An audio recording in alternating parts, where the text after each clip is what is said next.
Alright, we should be live. We're back. We're working on Ashling the Limitless. Here she is in case you need a reminder of how she works. We went over all of the potential cards in the last stream, and we have 175 cards, so we're just going to start whittling away. Now, there are a handful of cards that I added to the list initially that, on retrospect, really don't need to be on the list. We should be able to cut them. But that's probably only going to account for, like, at most 20 cards that we can easily take off the list. Everything else is going to have to be, oh, I actually need to think about this one. But just scroll through so I can find a handful of cards relatively quickly. We can pull off of the list first. All of these are fine so far. It's definitely going to be among the alphabetically early cards for the most part, although I do think there's a Shadowmoor card in Doomgape that we do not need, because Doomgape is just worse than Earthquake Dragon, and we're not running Earthquake Dragon, so...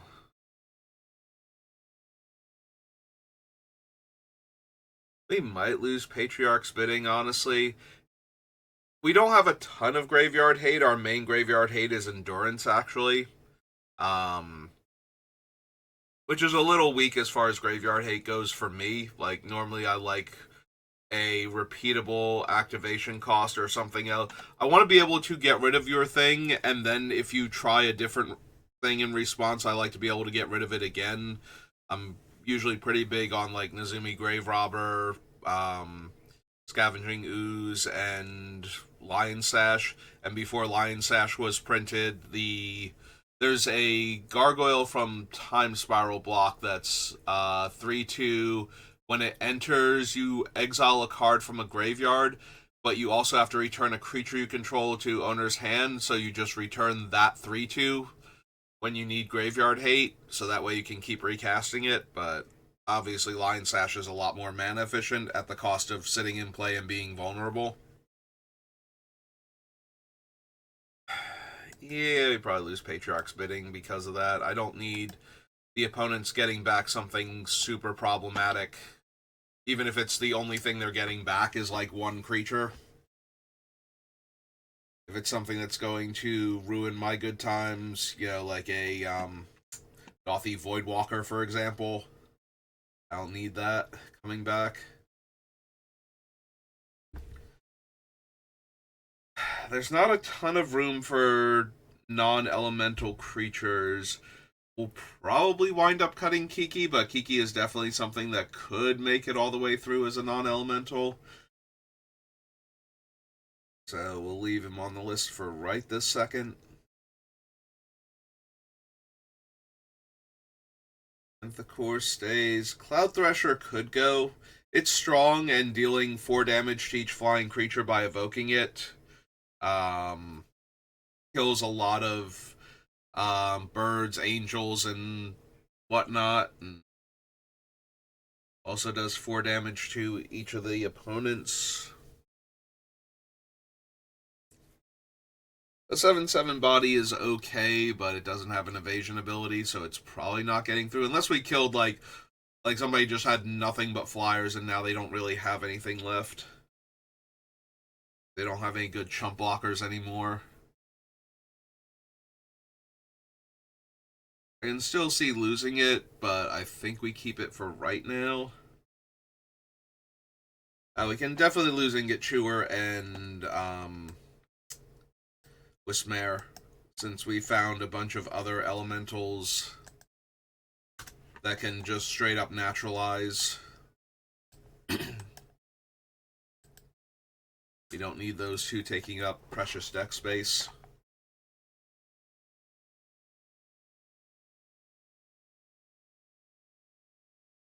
I can see losing things like the Nevermaker and Spite Bellows, but I have to get closer being done. Also, I can see losing the Sunflare Shaman potentially, but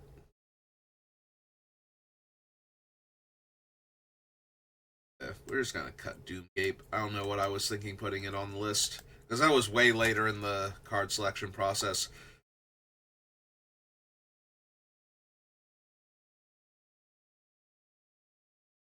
It's not like any time I sacrifice a creature, I gain life equal to its toughness. That would actually make sense. It's I have to sacrifice it during my upkeep, right? Like, or did I write it down wrong? Maybe I wrote it down wrong. That would also make sense.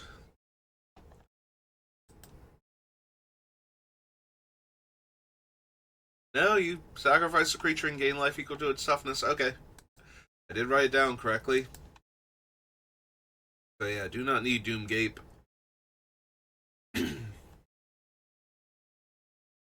Birthing Pod, Heartless Summons. I can see cutting, excuse me, the Heartless Summons, but 2 colorless mana shaved off of each of the activation costs. We don't have a ton of 1 toughness creatures to begin with.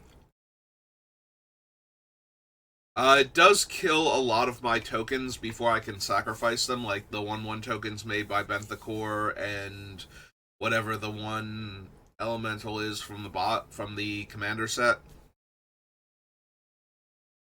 So it does interfere with trying to effectively go infinite with Death Mantle, but that would also kill. Oh wait, does it kill the plants? I don't think it kills the plants from Murs at Karlov Manor because they would get. I think they put a 1/1 counter on them as part of the effect that creates them. So by the time state-based actions are checked, it's too late for them to die. It will kill the Oracle of or not Oracle. What's its name? Avenger of Zendikar. Oracle of Moldiah.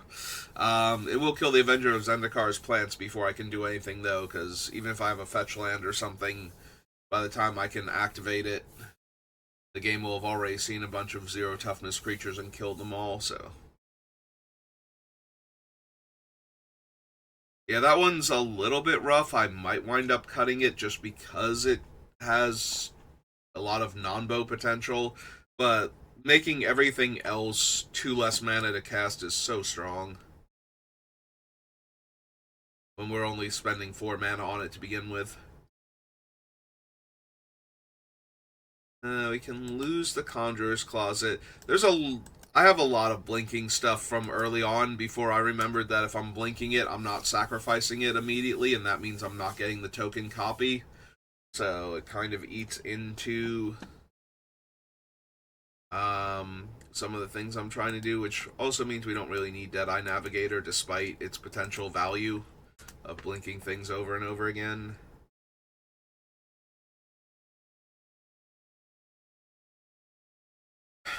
Also, the Tyrant is kind of medium. Like, we just have better elementals on the list to begin with. Might lose Athreos. There's a very high chance we lose most or all of the non-elemental creatures that are on the list, but a lot of them that are on the list are worth considering still, so. I do think we can lose Muldrotha. While she is powerful, we're not going to be able to capitalize on that power if we're evoking her, which means we actually have to cast her, and then she has to live long enough for us to cast something else. And a lot of our stuff is expensive, so getting to the mana where we run her out and hold priority and cast our first spell before she dies seems pretty unlikely. Most of the time. We can also lose Luminous Broodmoth. We have better ways to do this effect. And some of our elementals just naturally fly, so the Broodmoth doesn't even save them to begin with. Like, Mikaeus, Islu, and Valkyrie's Call, and Soul Cauldron can all save, I think, every single one of our creatures. Whereas the Luminous Broodmoth can't save like Moldrifter, Nulldrifter, Revelark, just off the top of my head. Several others, but blanking a bit right at this second, so yeah, we can get rid of Teleportation Circle.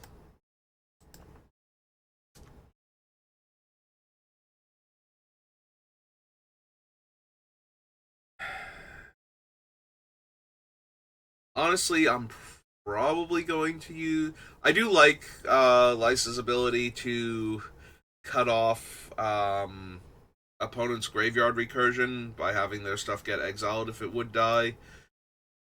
But that's still not amazing, and Athreos is just less mana and indestructible at the end of the day. So, I think if I'm going to use one or the other. Also, Athreos can get it back right away, so if we can recast it, then that works out, whereas Lysa gets it back at end of turn.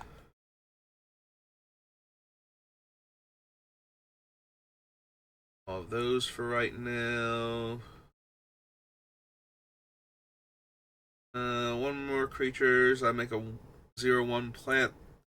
Then put a 1/1 counter on each plant I have. So yeah, Insidious Roots. The tokens would survive through Heartless Summons because I would make the token and put the counter on it as like the entire ability is resolving. So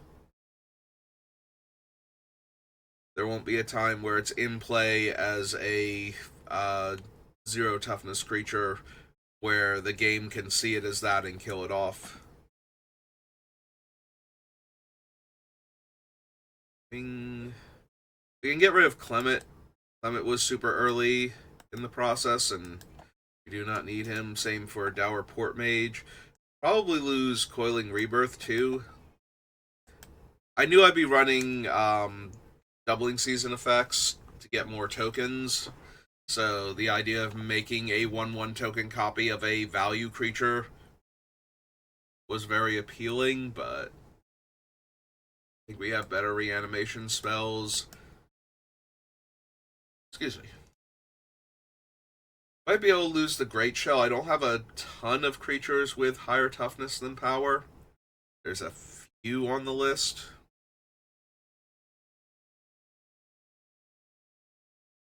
I'll probably wind up losing Funeral Room. I'm pretty sure I either cut or had figured out that I should just ignore the other enchantments that and creatures that trigger when my creatures die to make opponents lose life and I gain life. The fact that it also has the 8 mana resurrect all of my dead creatures attached to it, though, is a tiny bit tempting.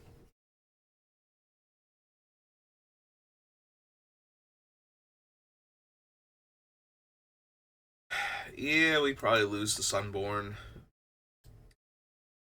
I have enough other doubling season effects for the tokens that I don't need a non elemental creature doing it also. Like, we don't have Mondrak on the list, we don't have Ojer Tak. And while we can warp this in relatively cheap, I still don't think we need Sunborn. That might be the biggest argument for including the Sunborn, is that I can cast it for 1 and a white first. So there is the potential to run it out ahead of making a token or two. More so if we can reduce the cost to evoke the elementals. That's the biggest thing, is that we're spending 4 mana just to get the token copy of the elemental, and while Commander is certainly a format where building up to 8 or 12 or 16 mana is viable, we don't have a ton of ramp and we don't have room for it either. So we're more likely going to benefit from reducing the casting cost on our elementals, so that way we reduce the evoke cost on them.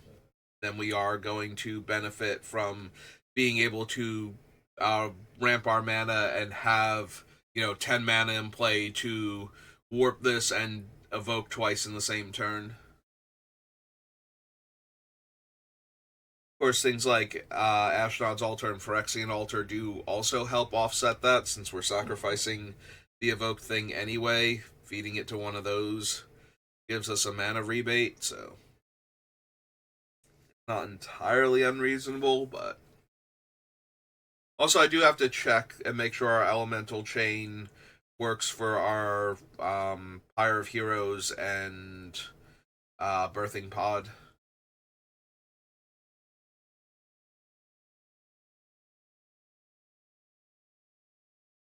I'm thinking of ways to take advantage of creatures we're going to have to sacrifice at some point in time anyway. And for those of you who haven't been keeping up with it, we cannot sacrifice the original ones to things like Birthing Pod because it's at sorcery speed, and you do have, like, there is a trigger on the stack from evoking them, so we can't just sacrifice those. But the tokens also cost Wooburg mana in order to keep, and that's also very unlikely. That is 9 mana in the same turn to evoke it and keep it in play. So the Wooburg is almost entirely to make Ashling 5 color while keeping her a 3 mana spell, so in that regard, we will probably be sacrificing the tokens, which, since they're copies of things, have the same casting cost as the things they're copies of, which allows for Birthing Pod shenanigans to work.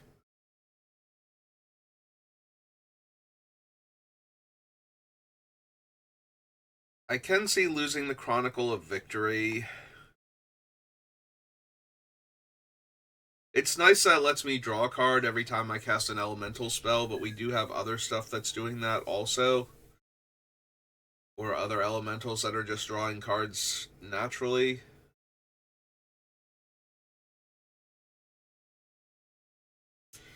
+2/+2 and Trample for my entire team is reasonably strong, but I'm not really a go wide deck is the biggest thing. Like, I'm running this more for the drawing a card every time I cast an elemental than I am for the +2/+2 and Trample and First Strike. I don't think that's quite good enough in this deck. There will be times where, because of doubling season effects, I'm just going to have an absolute pile of bodies on the table, so the Chronicle would be a lot stronger then, but I don't think we actually need it. Like, I think we might actually be better off with Vanquisher's Banner if I was going to run it, and I don't think we need that either, so.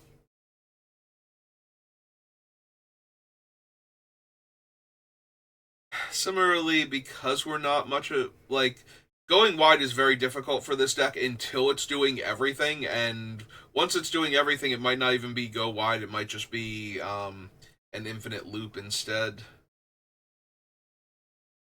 But I don't think we need Collective Inferno either on elementals. Like, I don't think that's doing a ton for us. Like, it's either not going to be doing enough, or by the time it's doing something, it'll kind of be overkill. Like, either we're spending 4 mana to make a single copy of one elemental and attack with it real quick, because we probably wanted the comes into play ability or the death trigger more. We're getting 2 of those. Or we are able to generate, like 30 bodies in a single turn and just wail on all of our opponents with a bunch of hasty creatures. And at that point, doubling up their damage is nice, but it might not even be necessary. And I do need to make tons of room, so. Alright, real quick, how many am I up to so far if I copy this? We had 17 cards on the list, so pop up here, knock the first 17 off, so 60, 58. Then go back to Chomping Changeling. Yeah, I can only have 24 things over here, so I want to make sure I didn't miss that I had cut things. Honestly, I wound up cutting Explosive Prodigy from the Brawl version of the deck, I think, and even if I didn't, it barely makes the Brawl list. Like, at most it's going to deal 5 damage, but I'm probably only going to deal like 2 to 3, normally. And while that's okay on a Flame Tongue Kavu, it's not guaranteed, and it's kind of low impact because of that. Like, we have a bunch of other stuff that will just straight up murder a creature for coming into play, so we don't super need Prodigy. I'm also wondering if we're going to cut the Kithkeeper. The thing is, it's basically guaranteed to make 2 bodies as long as I have a board state at all. Like, it's always going to make one because it will itself be a white creature, but I'm almost definitely casting it by evoking it, so Ashling will also be in play at that point. So I will get the 2 bodies, which is what you need to really go infinite with Death Mantle and Ashnod's Altar anyway, so. You can probably lose the Shimmer Creep for the same reason as the Explosive Prodigy. Like, it's a bit too low impact most of the time. When I put these on the list, for some reason in my brain, I'm like, and I'm going to evoke a bunch of elementals, and they're going to be all different colors. And it's like, no, you're going to evoke like 1 to 2 elementals most turns. And if you get like a handful of cards, like cost reduction and mana production together, maybe you start evoking like 5 or 6 elementals in a single turn and can actually pop off. But, 9 times out of 10, you're going to not be able to Vivid very well, and when you can, you probably don't need it. In a similar vein, I'm already seeing them. I don't like Shine Striker. I'm keeping because drawing 2 cards is Moldrifter, and that's more than good enough. Draining an opponent for like 2 or 3 life, like each opponent for 2 or 3 life, isn't huge. And dealing the 2 to 3 damage is okay. We probably don't need Unbury. I think I can get back like 2 elementals with it consistently. Plus we have some changelings. But yeah. Super need that. We're going to be able to get rid of Vibrance and Wistfulness. I had them both on the list because there comes into play abilities like they're, if you've spent the appropriate mana, are strong enough. The problem is that the tokens can't copy what was spent for them for mana because nothing was spent to cast them as token copies. It's not like sometimes when you copy a spell on the stack, you get the benefit of having cast that spell, in such a way that the copy will also benefit from it, but things like if you spent certain colors of mana on them don't work. Even if you copy like instants and sorceries on the stack, since no mana was spent on the copy, it can't do the thing if you spent mana of specific colors. So, because of this, the token copies of Vibrance and Wistfulness will not get any of the ETB triggers, which would be alright, like they're still strong enough, but we have other better elementals at that point for that, so we don't need them.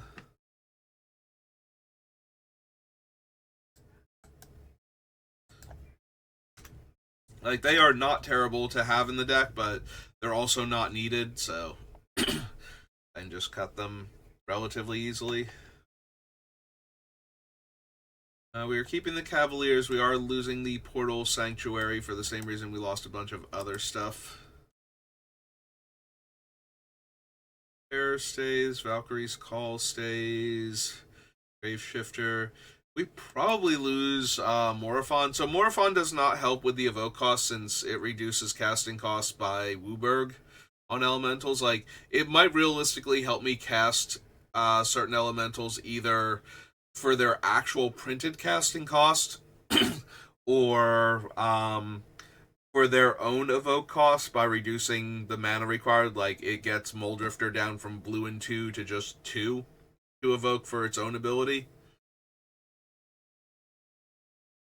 But that's probably not good enough.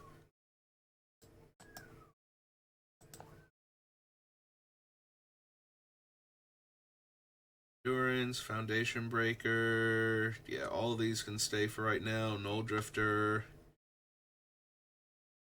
I'd probably keep Animar for right now. That's too much potential cost reduction. Like, Animar by itself can get all of my evoke cost down to 0 off of Ashling.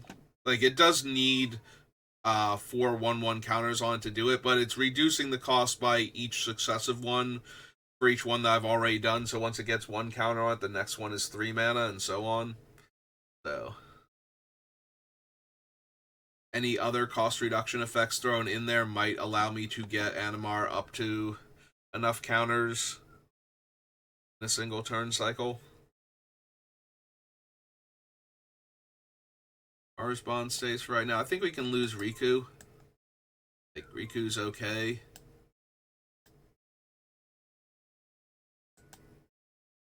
Similarly, we don't need Feldon.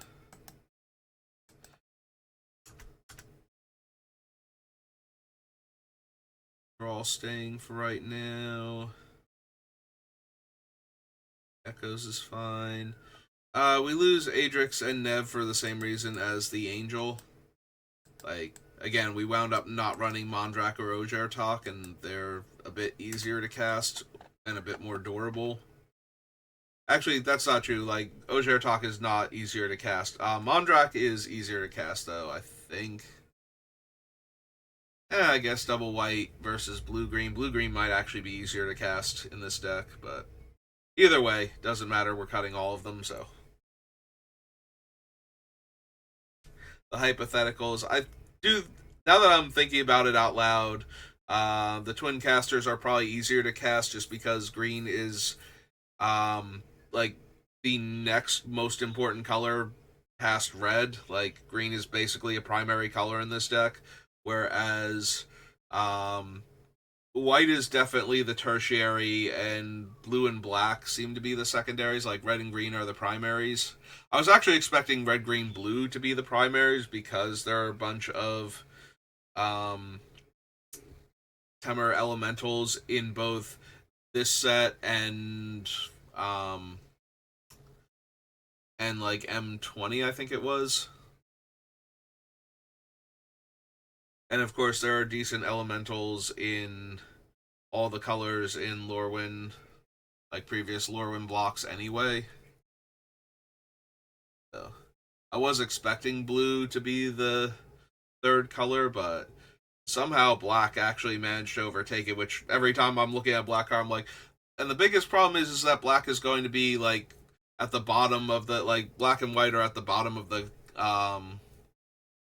color hierarchy for this deck, and it's like, no, black actually has a lot of stuff. We do not need Bernard. He's okay. We might wind up cutting from the rubble, but I'm going to keep it for right now.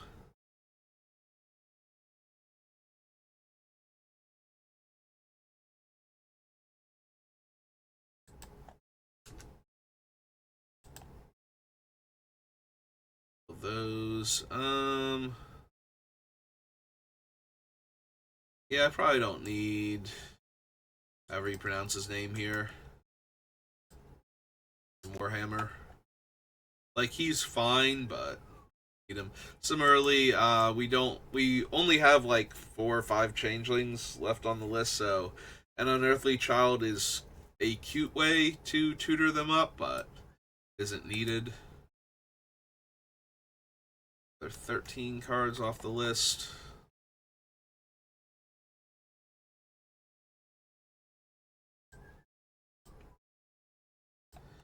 So 45. Yeah, that's not bad. We cut like 30 cards off the list that were the easy cuts. But unfortunately, those were all of the easy cuts, so now we actually have to figure things out.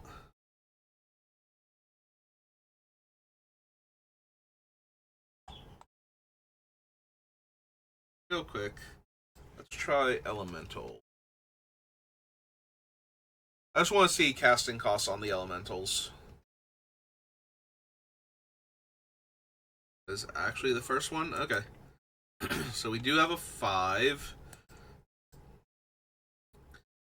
5, 7, 6, so 5, 6, 7. Another 5, there's our 3. More 5s, a 2. Another 2. 4, 5, 6, 8. 6, 7, 5, 5, 7, This thing is a 7. Tree's a 3. 7, 4, 5, 5, 6, 5. There's another 4. 5, 7, 6, 4, 5, also 5. Alright, so not only do we have a lot of, like, we have the full chain, but we do have a lot of 5s, 6s, and 7s, so it's very easy to evoke an elemental and then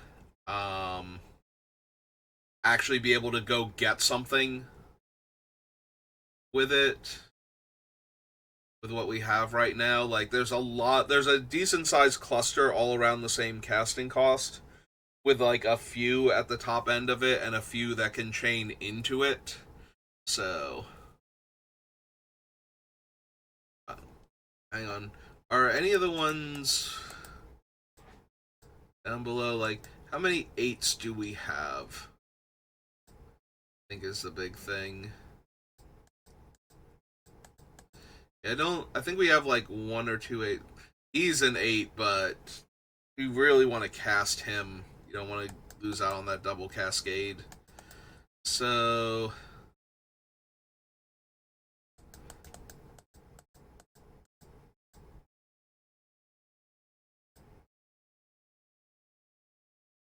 the Walker of the Grove is an 8.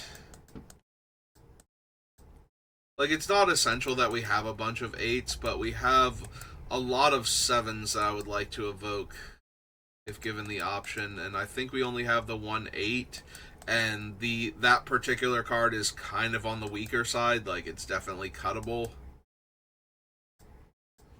Like, it's only making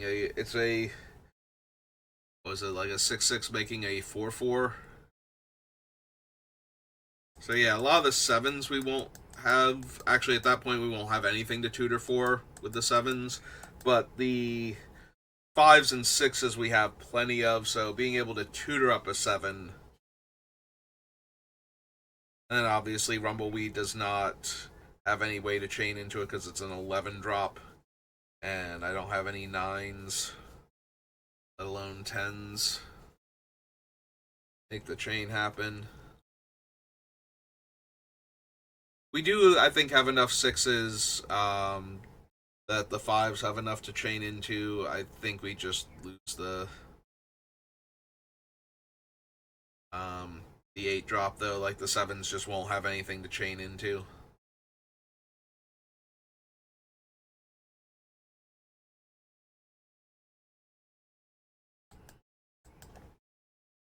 Was it Grove Walker?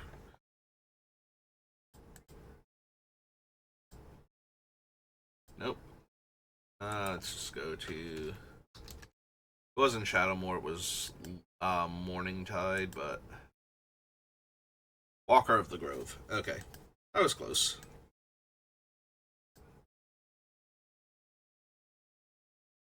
I don't think we need it, and it's our only 8. The 7s just won't have anything to chain into, but we have enough 6s to get chained into 7s. Enough 5s to chain into the 6s. If anything, I don't think I have enough 4s. How many 4s did I have? I had a few, but not many. I feel like...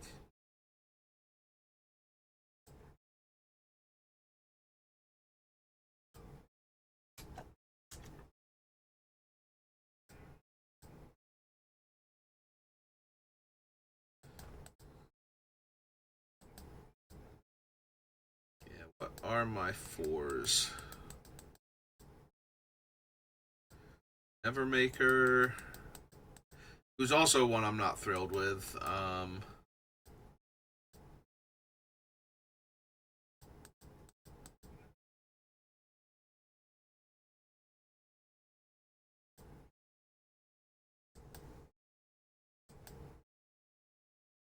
Beza,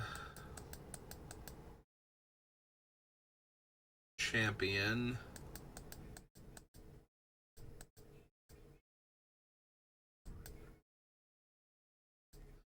Twin Flame, though, I'm really reluctant to sacrifice them.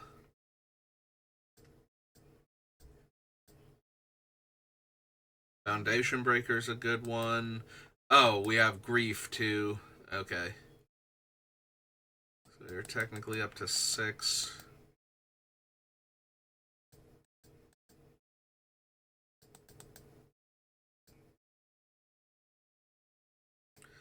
Living Lightning. Okay, so we do have some 4s, but we're very light in the 4 slot.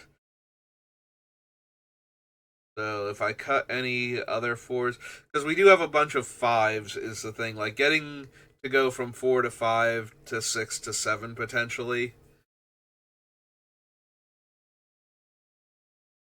The thing is, though, that we don't necessarily need the entire chain. We just need to be able to get a powerful thing off of the body that's going away anyway.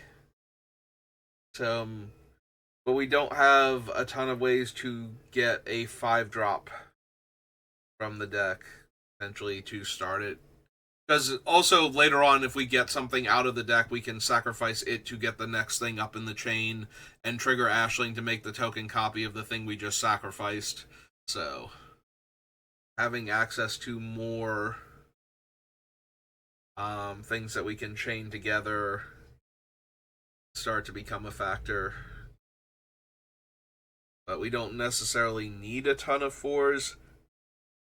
That just means that when we evoke a 5, we'll be able to get a 6, and when we evoke a 6, we'll be able to get a 7. So we need enough 7s to get, and enough 5s and 6s that we have enough things to sacrifice for the chain to happen. But we don't necessarily need the higher or lower ones to make it work. It's probably accurate. We only need like the cluster in the middle, so that way I have stuff to both go get and stuff to be sacrificed to go get those things is more important than being able to go all the way up or all the way down. It is nice though, because Ashling will trigger if we have a 4-drop to go get a 5 with. It also doesn't hurt that Nevermaker and Living Lightning both have well, Nevermaker is a leaves play, Living Lightning is a death trigger. But it's nice that we have access to that.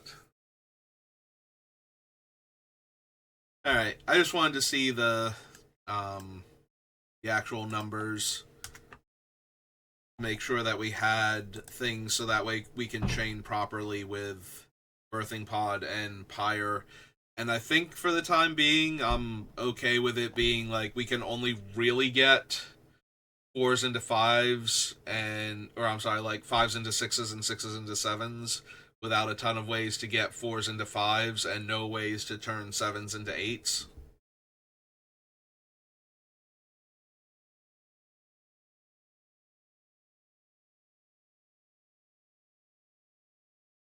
Alright, what else do we want to get rid of? It's possible we drop Enlightened Tutor.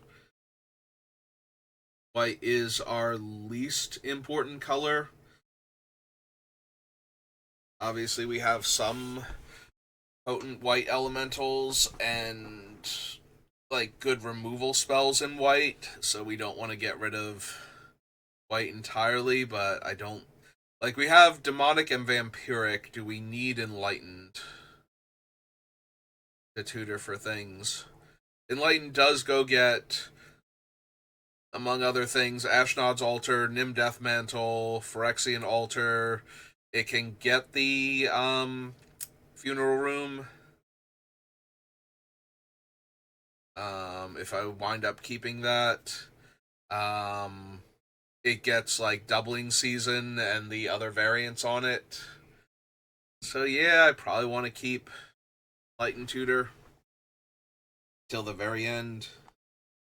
It is possible we lose Mana Drain for the double blue. Like trying to hold up double blue can be difficult for this deck.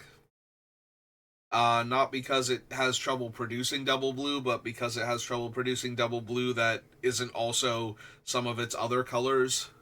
We run into the food or shelter, not both scenario, where it's like I can use it for I can hold up double blue for a mana drain, but that means I'm not casting this spell this turn because one of my blue sources is also my black source, for example.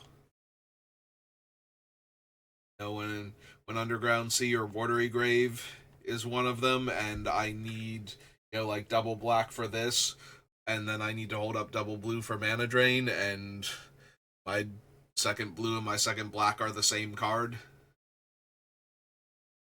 type of deal. Which is true of all of the interaction. So it needs to be like most of our interactions actually like instant speed interactions actually in the single colors. We have like swords and path and um like unexpected disappearance and Windgrace's judgment where we have a lot more potential not to run into a situation where we need the color like both colors at the same time and we can't make both because they're both coming from the same source.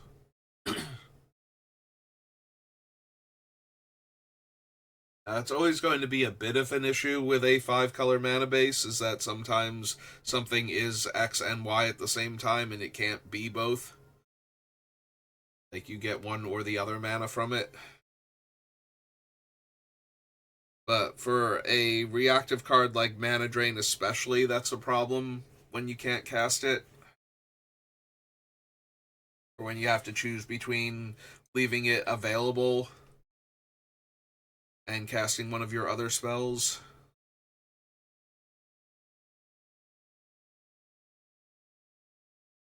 It's still so powerful, though. Like a Mana Drain, especially with the huge casting costs that we have, getting to Mana Drain something expensive means we might actually be able to hard cast an Elemental the first time. Then we just need a sacrifice outlet for later. I do think I want to try Teferi's Veil in the deck. I could see losing Corpse Dance. Honestly, I can see losing Bombardment, but I don't want to lose too many sacrifice outlets because there's too much value in being able to sacrifice our creatures for additional effects or at instant speed if the body isn't going to be sacrificed all on its own. So that way we can make a token copy of it that will have, in theory, until our next end of turn.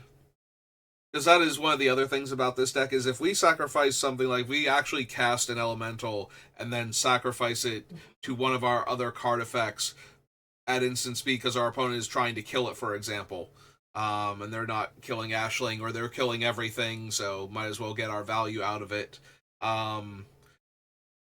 It doesn't take a whole lot. Like we don't need to be getting a whole lot out of it. So throwing around a few points of damage, while negligible, the fact that we don't have to spend any mana on this thing to activate it, and it's not itself a creature, is kind of a big deal. Like obviously, I would rather have as my sacrifice outlet Ashnod's Altar in almost every scenario. That is probably the absolute best one because 2 colorless mana is huge when you can evoke for 4, and you've just evoked something anyway, so you are going to lose it. And then we get a token copy, which can also be sacrificed for 2 colorless mana. So if we just want the comes into play and leaves triggers, we can evoke something and then get double triggers and then evoke something else with the mana that we made. So Ashnod's Altar is like my number one go-to for enabling this deck, but it won't always be available, so having other options. And yeah, like sometimes we will sacrifice one of our things, like if we attacked with the creature and suddenly we find ourselves in desperate need of blockers, being able to sacrifice our tapped non-token creatures to make untapped token copies of them that will last at least until the end of my next turn if they're not interacted with. Well, my next end of turn step. So if it happens during my turn, they'll die at the end of that turn. But if somebody's trying to attack us, it's their turn, so we might be able to make a bunch of bodies. that we then have access to, block and whatnot. So all of this is to say that I do need 0 mana sacrifice outlets, and Ashnod's Altar can't be the only one. And Phyrexian Altar, for its desperate attempts to be the backup Ashnod's Altar, which it is not the only, can't be the only other one that we have, so.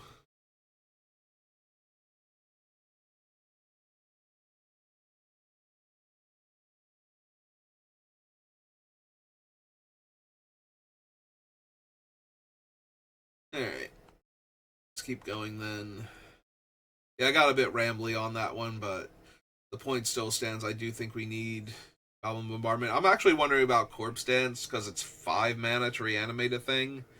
But if we have a way to sacrifice it on board, that means we'll get the comes into play trigger, we'll be able to sacrifice it, it'll be back in the graveyard to buy back again. So it does work for rebuying powerful effects that we've already used. Because I don't have a ton of graveyard recursion. Like, we have big over-the-top graveyard recursion, where we bring back like a dozen things, and we have, if you have it now, you can get it back, with things like Death Mantle. So, aside from a couple of very cheap one-shot reanimation effects, Corpse Dance might be the best reanimate spell we have for getting constant value from the graveyard.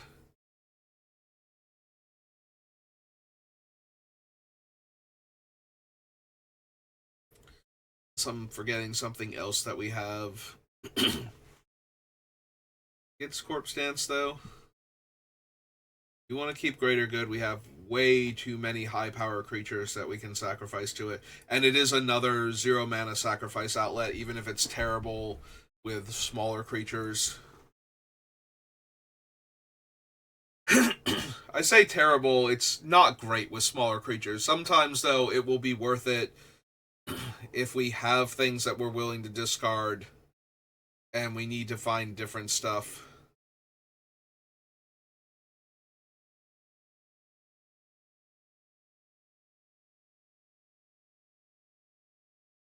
That's true. Food Chain is also kind of a backup Ashnod's Altar. Like, exiling the original copy is not great, but there will be plenty of times where we would do that, just because generating the mana and chaining together a bunch of things is more important than... Although, if we exile that... I keep doing that where it's like, we're going to exile that, it's like, yeah, but then you're not getting the token copy, so just let that one die and make the token copy. It's just better at that point, and then you don't have to exile your thing anyway. You're not getting double mana if you exile the thing, because you're not getting the token. I'm so used to Ashnod's Altar being double mana because we will sacrifice it and get the token and be able to sack the token.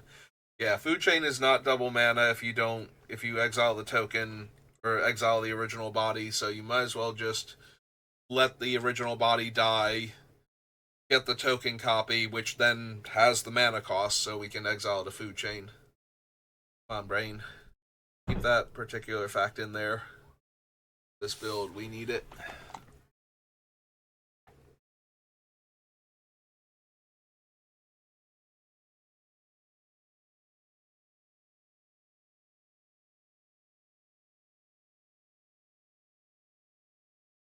Maybe we will have enough. Maybe I can we get rid of Goblin Bombardment? It's one of the lower impact ones, but throwing around damage is still not nothing in this deck. Like, Attrition is better at killing stuff off, especially if we have Dictate of Erebos to make the other players sacrifice things. We went over this with Attrition. Because of how the timing on it works, the person who controls the original target will be able to sacrifice the original target to fulfill Dictate of Erebos' requirements. and we won't get to kill additional creatures from that player, but we do still get to kill something from everybody else, and we get to guarantee that that thing is dying. Because if they try and protect it, then they still have to sacrifice a creature. So there's not enough ways around it, necessarily.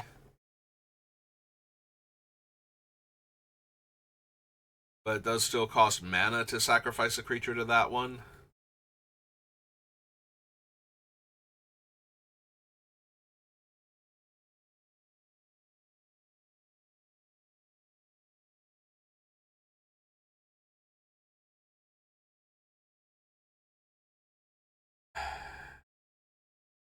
Yeah, I probably want to keep Cryptic Gateway. I keep thinking about cutting it, mostly because in the back of my head I'm still conflating it with the other one that's more expensive to use. But we evoke one elemental and then sacrifice it and get the token, and now we have Ashling and the token. That's two creatures that share a creature type to put a creature from our hand into play.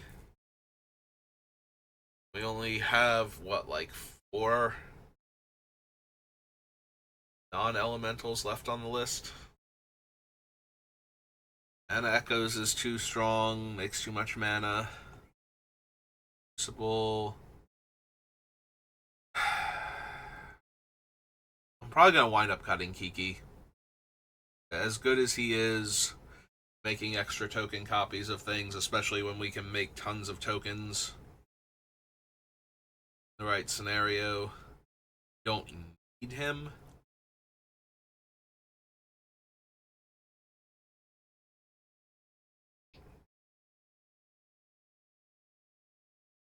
I do think Cloud Thresher is eventually going to go. I was thinking it before, and it's almost definitely going to happen.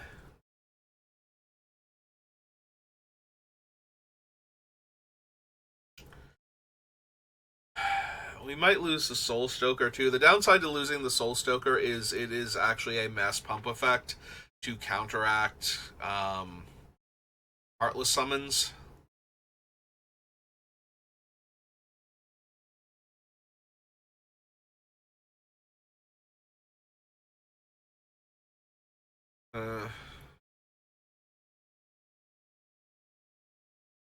Maybe Heartless Summons just has to go. We have too many things that make X1 tokens is the thing. Like, I think that's the biggest argument for losing the Heartless Summons. The other option is to just lose all the things that are making X1 tokens. But I do like my infinite mana engine, and it's a lot harder to assemble if I'm not using things that make a handful of tokens when they come in.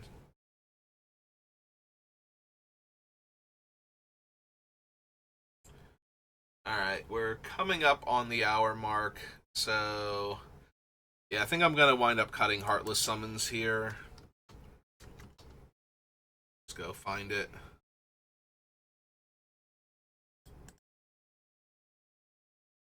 Those will be the last 2 cuts for right now.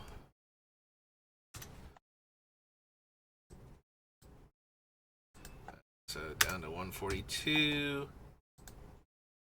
Alright, so that's going to do it for me for right now. So thank you for watching, and I will see you next time. Have a good rest of your day.